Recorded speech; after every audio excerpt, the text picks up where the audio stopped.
This just in, we have new information about what detectives are finding in the Las Vegas home of the man who opened fire on innocent people in a New York high-rise this week. We're also learning about multiple mental health episodes and an arrest in his past. The note that Shane Tamura had on him in New York after killing 4 people showed that he claimed to have suffered from CTE from playing football. But there's a new note, a second note found in Vegas that reportedly may shed more light on what this man was actually struggling with. And we're also learning that he may not be the only one involved in the awful tragedy that took place in Midtown Manhattan. We're on the case, presented by Law&Crime. I'm Chris Stewart.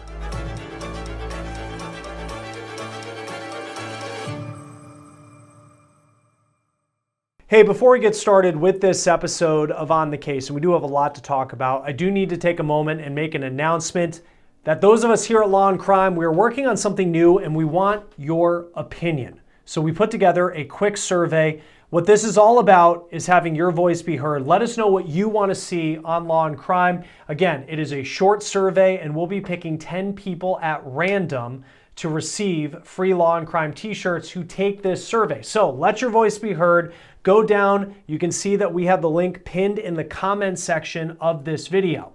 Now let's get into the story that's really been the talk of the nation since the horrifying scene played out in Midtown Manhattan earlier this week. And this investigation into what happened on Park Avenue, it has gone cross-country with detectives from New York going to Las Vegas to try to learn more about the shooter who allegedly was targeting NFL headquarters. Shane Tamura is the name of the shooter, and he lived in Las Vegas, reportedly with his parents. Police say he drove cross-country starting last week, driving to New York to carry out this attack. Police say he was in New Jersey just a couple of hours before the shooting began around 6:30 Monday night. The NYPD commissioner says 2 groups of detectives from the NYPD are going to Las Vegas to search Tamura's house and interview people involved. And we are learning there is someone who police consider an, quote, associate of Tamura who is going to be interviewed. I'll get more into that in just a moment. Now, we know that Tamura went to 345 Park Avenue because that is where the NFL's corporate offices are located. Now, after opening fire in the lobby of the building, this shooter took the elevator to the 33rd floor, where he shot more people before turning the gun on himself. The NFL is on the 5th floor of the building. Police believe that this shooter got into the wrong elevator bank, and that brought him up to the 33rd floor. Right now, one of the big clues that detectives have is that note that was found on the shooter's body on the 33rd floor. Even though he claimed to have suffered from CTE, we don't know if that's true. CTE can only be diagnosed after someone dies. And even though he was allegedly targeting NFL headquarters, we are also learning that there may be more to this story when we talk about a potential motive. So here's what we know about this shooter's background.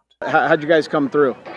We definitely had to stay disciplined. We were down 10-0, and we definitely had to stay disciplined. Our coach kept saying, don't hold your heads down, don't hold your heads down. We just had to stay disciplined and come together as a team. That is video that's posted to the YouTube account Daily News Prep Sports. This was posted 9 years ago, but this week it's gone viral as the name Shane Tamura has now become a notorious name because of what he did in New York. Now, we do know that he played high school football. This was video after a high school football game in the Los Angeles area where he grew up. And in the note that was found on his body, Mayor Eric Adams says that Tamura claimed to have played in the NFL. Let's be clear, he never played beyond high school. He never even played college football. He then moved to Las Vegas. This is a picture of a home that police have searched in a gated community west of the city of Las Vegas. The New York Post is reporting that in that home, Tamura left a note, and it was to his parents. Specifically, it seems his mom. And it read something like, according to the Post, quote, "When I look into you and Dad's eyes, I see complete disappointment." Tamura's dad is a former police officer with the LAPD. He served for 27 years on that force, according to KNBC in Los Angeles. The station is also reporting that Tamura had 2 mental health episodes, one in 2022 and one in 2024. And in one of the cases, he had to be put on a 72-hour hold. ABC News is reporting he also was arrested in September 2023 for trespassing at a Vegas casino. Apparently, this was related to him trying to claim $5,000 in winnings, but he wouldn't provide identification. Security there asked him to leave, but he wouldn't budge, and that led to that trespassing charge, but it was later dropped that year in 2023. Now, even though he had those documented mental health issues, again, believed to be in 2022 and 2024, he still had a concealed carry permit out of Las Vegas. NYPD Commissioner Jessica Tisch said that he used that permit to buy a handgun just last month. And that gun was found in the BMW that he double parked outside the building in Midtown before the shooting. Before we get back to this episode of On the Case, I need to take a break and bring you a law and crime legal alert. If you received a Depo-Provera birth control shot and were later diagnosed with a brain or a spinal tumor called meningioma, you may be eligible for a lawsuit. Our partners at Morgan & Morgan are investigating claims that patients weren't properly warned about this risk. It is free to check, takes just a few minutes, and you don't pay unless they win. So you can scan the QR code on your screen or click the link below to find more information. Also, you can go to www.forthepeople.com/LCDEPO to see if you qualify. Now, as far as the assault-style rifle that he used in this shooting, the NYPD says that Tamura assembled it himself and a, quote, associate purchased the lower receiver for the gun and then gave it to Tamura. The NYPD is interviewing that person as well as others as part of their investigation in Las Vegas. Now, Tamura most recently worked as an overnight security guard at the Horseshoe Casino in Las Vegas. He was supposed to show up for work on Sunday, but he never did. And according to the NYPD, he was already on his way to New York. They tracked his BMW driving through Colorado on Saturday, and then he was in New Jersey around 4:30 on Monday. That was the day of the shooting. Those shots were fired around 6:30 Monday evening. We're also learning more about the people who lost their lives in this attack. This is video of the dignified transfer of the body of NYPD officer Didarul Islam. He was 36 years old. He had been on the force just 4 years, and he came to the United States from Bangladesh and then decided to get into law enforcement. He had 2 young sons, and his wife is 8 months pregnant, and he was doing the job that he loved to do, the NYPD commissioner said in a statement. Another person who lost their lives, this man, Aland Etienne. He worked as security at the high-rise. This is a picture that his brother put on social media. He said his brother was not just a brother, but a father and a son. Quote, "Our hearts are shattered, and we're asking for your prayers and strength as we navigate this painful time," his brother wrote on Facebook. Wesley LePatner, she was a wife and she was a mom of 2. She was an Ivy League graduate, and she also was a high-ranking executive for the investment management firm Blackstone. She had taken cover behind a pillar when she was killed. Julia Hyman was also an Ivy League graduate. She went to Cornell, but she was just starting her career. She graduated just 4 years ago. She worked for Rudin Management. That is the company on the 33rd floor that the shooter went to when he took a different elevator bank than the one that would have taken him to the offices of the NFL on the 5th floor. Joining us now is retired NYPD detective David Sarney. Thank you for taking the time to be with us. I know there's a lot of heavy hearts with the NYPD this week and everybody in New York because of what took place in Midtown earlier this week. Shane Tamura, and I think a big piece today that I'm looking at, because when he was found, he has this note talking about CTE, and he's targeting the NFL headquarters. CTE's been an issue with the NFL, but then we have this note where he also felt like he was a disappointment to his parents, reportedly. He claimed in the note that was found on him that he played in the NFL. He never played in the NFL. I don't think he even played college football. What do you make about the motive and kind of the search for the motive at this point? Thank you for having me again. Condolences to the families and everyone. And, the NYPD is suffering, as everyone knows. But to talk about the murderer, and that's what he is. He's a murderer. It seems like there's grasping at straws with this. I don't think, he claims CTE. No one could determine that. He apparently had migraine medication on him in his possession when he went to the Park Avenue location and shot himself. But reality is, it seems to be a mishmash of reasons why he did what he did. And sometimes people will focus on that white whale. They're going to be, and I put this up the catcher in the rye, that they're going to save the world by doing something they consider altruistic, where his moral compass is, I'm going to do something to prove that CTE is a danger. And I would go out, leave my home in Vegas, drive to New York, double park a car, take a long gun, walk brazenly into the location, assassinate a cop, murder others for a cause that he has real no right to, value to. This is something, did he make into his head? Did he make this a motive to make himself feel more important than he is? I mean, that's what you're seeing. It's not all about the CTE, because if you don't even know you have CTE until, unfortunately, you're dead and they check your brain to find it.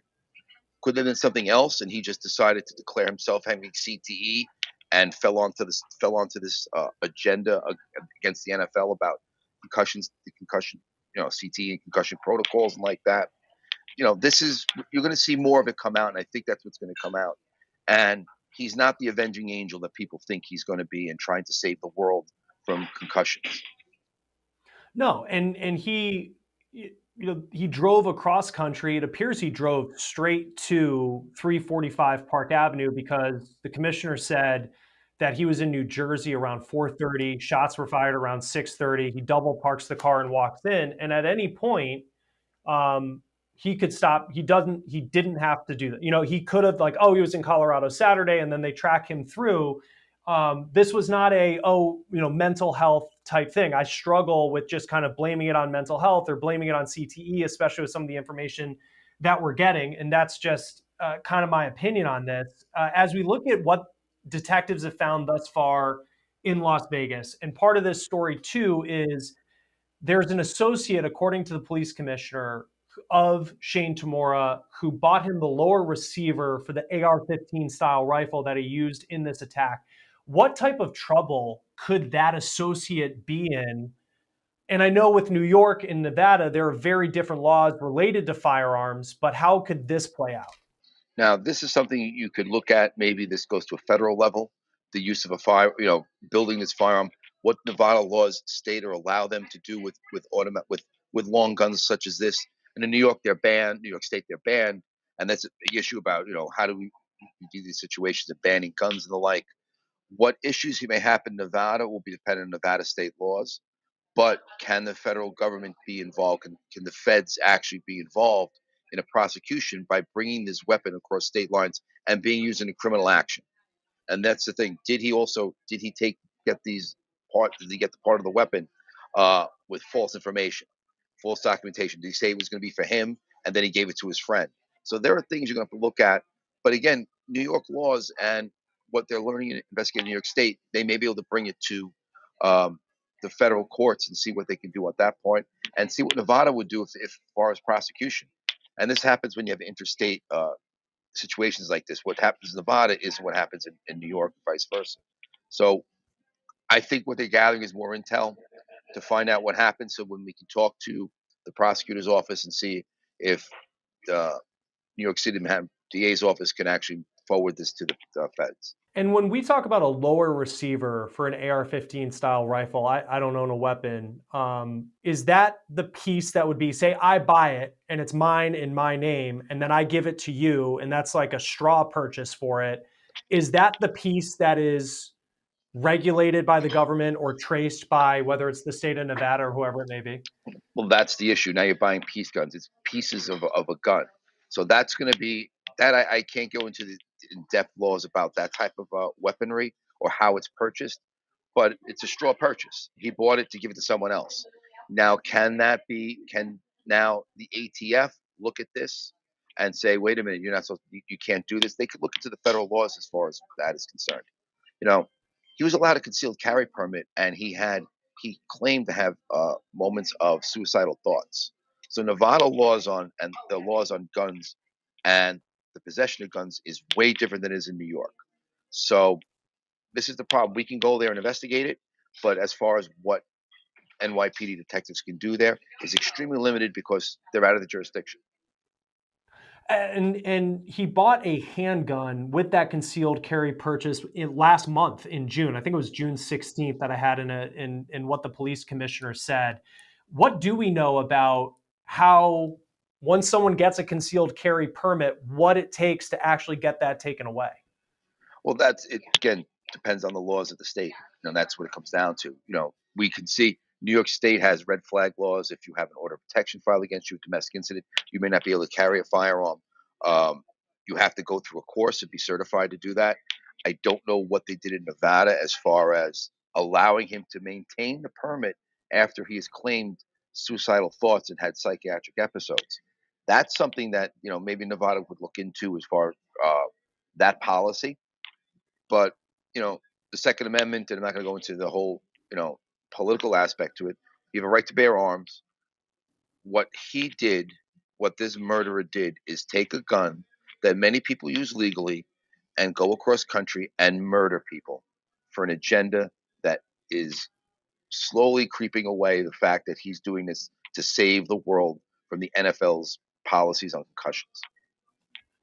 And sadly, we've had so many examples of mass shootings, mass casualty incidents. And when you look at the motive, and something just in covering these stories that's always stood out to me is there's kind of the headline. Maybe someone has an extremist view, there's some political ideology they follow, but then you strip that away and there's that person who maybe they were a failure to their family, maybe their marriage fell apart, maybe their business was awful and they just were bad at that part of their life.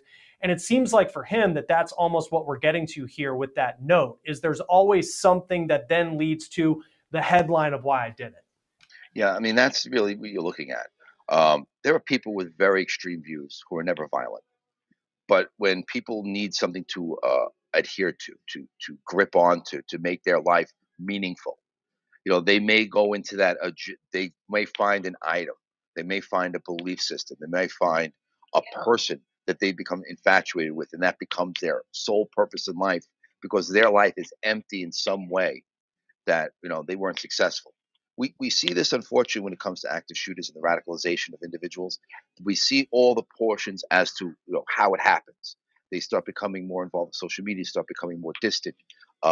Maybe become their emotions change, their whole look on life changes. We never know as to the when they'll do it. And this could have been the whole issue with this murderer is he saw this as his potential way of making him look better and being that avenging angel for those who had CTE and were never diagnosed. So he focused on that. He praised the documentary about concussions. He praised about the movie, talking about it. So that became his way of being important. And that importance takes away who he is as a person because he obviously seems to have feelings that he was inadequate. This gave him purpose. The radicalization, however, the violent aspect to it, that is like we don't know when that decides to happen, when that snaps, and it seems to have been there. But any time within that time frame between Vegas and New York, he could have turned around. He didn't because he saw this as a purpose. I mean, he tried to go into the NFL's offices and made a mistake at the elevator. And how many deaths would have happened if more deaths would have happened? The NYPD, we can react, but no one expected this to happen. And as secure as the facility will be, you have a person with an agenda, a violent agenda. Stopping it is a problem. As you can see, we can be reactionary. Police can be reactionary at this point. But it really comes back down to the person. How do you stop a person from who's this violently motivated doing anything? And this was not a target that anyone saw coming. I mean, the NFL, has their problems, but never to the point of someone wanting to come in there and kill everybody because of the concussion issues. Right. I mean, I'm not a doctor, and there is so much we don't know about CTE. And I certainly know people, I played high school football and people I know who had concussions and all of that. I cannot remember, the people who have either ended their lives or lost their lives because of CTE, like a Junior Seau, of going in and committing something like this. It feels very different, even though we've had a lot of controversies involving CTE and tragedy involving CTE. Knowing that the shooter is dead and this was a lone incident, according to police, they know this at that point, and you want to learn more about why he did it. What is the point of the investigation going forward? What is the mission of everybody involved, knowing that this person is no longer on this earth? Well, the thing is, we always want to get a profile, and I think it also helps us trying to later on study individuals who become these radicalized active shooters in any realm, in any type of realm. His realm was the NFL. We've seen people do it for political reasons, for social reasons. It helps us study that, but it's also to see we want to make as an investigator, you want to make sure the truth comes out. You want to make sure you have all the facts laid to bear. Or were there any other people who knew about this who helped? We're looking at the individuals who bought the parts of the gun. Was there anything else along the lines? Did anyone financially support him doing this? So we always want to make sure we get everything done so we can say, this is what we have, these are the facts, and this is the truth as to who this shooter is and his motives for it.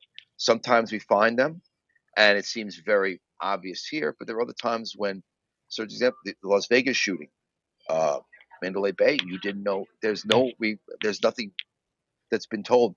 The Austin, Texas bomber. There was really no true motive to why they did what they did, but we're trying to do that so this way, maybe we can prevent people from becoming that active shooter, that menace, that murderer. His dad, it's being reported, was a longtime member of the LAPD. He grew up, Shane Tamura, in Los Angeles for a period of time. Then his family moves to Vegas. We haven't heard from them as of yet, but we have seen cases where parents, because of their children and the decisions they make, whether it's a school shooting, I think of the Crumblies in Michigan, for example, but their son in this case was 27 years old. What type of questions could there be for his parents? Because he reportedly still lived at home in Vegas with them. What the relationship was. What was your relationship with your son?